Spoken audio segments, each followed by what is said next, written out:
আবু বকর চণ্ডীপুর 1000 টাকা দান করেছে। আল্লাহ সকলের দানকে কবুল করুক, সকলে বলে আমিন। আমিন। এবং দান কেন করবেন এখানে যেখানে রেখে দিলাম, একটু শুনুন। সূরা ইব্রাহিমের 31 নম্বর আয়াত।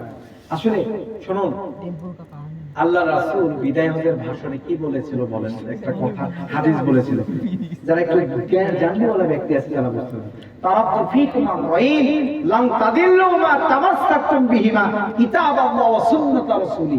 আল্লাহ রাসূল বলেন, আমি তোমাদের সামনে দুইটা জিনিস রেখে গেলাম, এক কিতাব, দুই সুন্নাহ। এই দুইটা জিনিস রেখে গেলাম। এই দুইটা জিনিস যদি তোমরা কেউ ধরে রাখতে পারো, আঁকড়ে ধরতে পারো, আল্লাহর কসম তোমরা পথভ্রষ্ট হবে না। যদি কোরআন আর হাদিস থেকে আমরা দূরে চলে যাই, পথভ্রষ্ট হয়ে যাব। কথা বলেন ঠিক কিনা? ঠিক বলেন, ঠিক কিনা? তাহলে কোরআন থেকে আমাদের, কোরআনটা আমাদের জন্য শিফা। কোরআন কি আমাদের শিফা, ওষুধ, অসুখের ওষুধ কোরআন। আপনার মনে বিশ্বাস হচ্ছে না? বিশ্বাস হচ্ছে না? কোরআনুল কারীম সূরা বনী ইসরাঈল পড়ে দেখেন, আল্লাহ রাব্বুল আলামিন বলেন, ওয়ানাজ্জিলু মিনাল কুরআনি মা হুয়া শিফাউন ওয়া রাহমাতুল লিল মুমিনিন। কোরআন হলো মুমিনদের জন্য। সব কথাগুলো আল্লাহ তাআলা কোরআনের মধ্যে দিয়ে দিয়েছেন। মুমিনদের জন্য রহমত, আর গুনাহগারদের জন্য শুধু ক্ষতি বৃদ্ধি পাবে। কথা বলতে হবে ঠিক কিনা?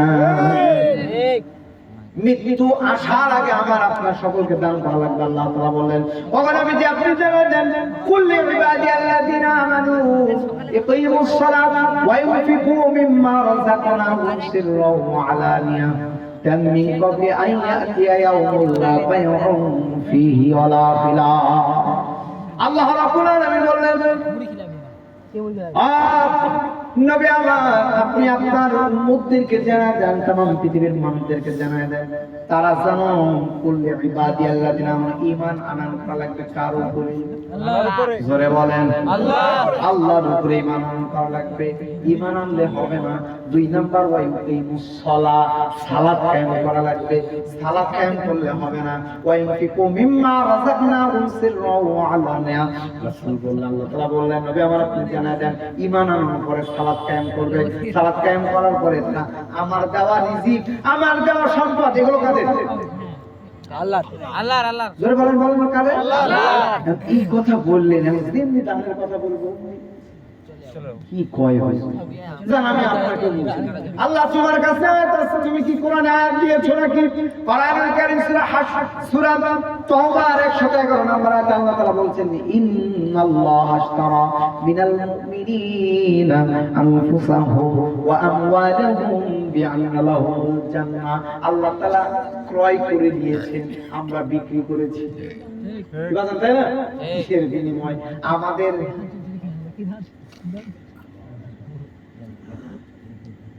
আমার আঙ্কেল আপনাদের দেখেন বলে, হুজুরেরা বলে দান করে না। আমার আব্দুর রহমান ভাইয়ের আব্বা 500 টাকা দান করেছে। আল্লাহ তাআলা তাকে কবুল করে নিন, সকলে বলেন আমিন। আমিন। দেখেন, আর যাও চণ্ডীপুর একটলিবাড়ি, আল্লাহ তুমি তার দানকে কবুল করো। বারাকাল্লাহ, আমিন। মাশাআল্লাহ, জাযাকাল্লাহ, হায়াকাল্লাহ, বারাকাল্লাহ। আল্লাহ তার দানকে কবুল করে নিন, সকলে বলেন আমিন। আল্লাহ তাআলা বললেন, নবী আমার, আল্লাহ তাআলা বলছে, আমি তোমাদের জান্নাত ক্রয় করে নিয়েছি, জান্নাতের বিনিময়ে জান্নাতটা তোমাদেরকে দিয়ে দিয়েছি। আল্লাহ তাআলা বললেন, জান্নাতের মালিক যারা, আল্লাহর দেওয়া সম্পদ যারা আল্লাহর রাস্তায় ব্যয় করবে, আমার জীবন কার জন্য কাজে লাগাতে হবে? আর জোরে আমার সম্পদ কার কাজে লাগাতে হবে? আল্লাহর কাজে। কিন্তু আল্লাহ সব দিতে বলে নাই, রেখে দেন। যদি সাহাবীদের মতো তাবুক যুদ্ধের দামক বেজে গেছে, শুধু তাই নয়, গোপনে প্রকাশ্যে ব্যয় করো। আর আল্লাহ তাআলা বলেন, তানালুল বিররা হাত্তা তুনফিকু মিম্মা তুহিব্বুন।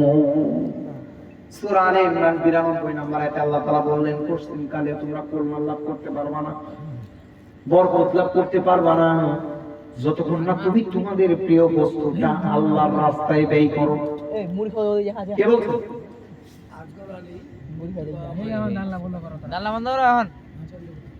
আসগর আলী চণ্ডীপুরে মৃত বাবা মার জন্য দোয়া আছে 500 টাকা দান করেছে আল্লাহ তুমি তার দানকে কবুল করে আমিন দেখেন একটু বোঝার চেষ্টা করুন আল্লাহ তাআলা বললেন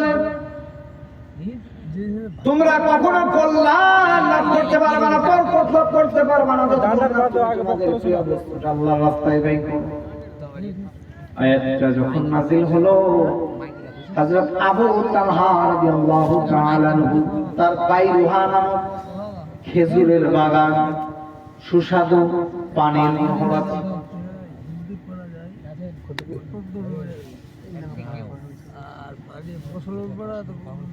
বাইরুহা নামক বাগানটা অনেক খেজুরের গাছ কোন পাওয়া যায় 600 খেজুরের গাছ আল্লাহর রাসূল মসজিদে নববীর অপোজিটে মসজিদে নববীর এক পাশে অপোজিটে বাগান আয়াতটা যখন নাযিল হলো আল্লাহর বান্দা ও রাসূলের সাহাবী আয়াতটা শোনার পরে তার ওই পছন্দের বাগানটা আল্লাহর রাস্তায় দান করে দিয়েছে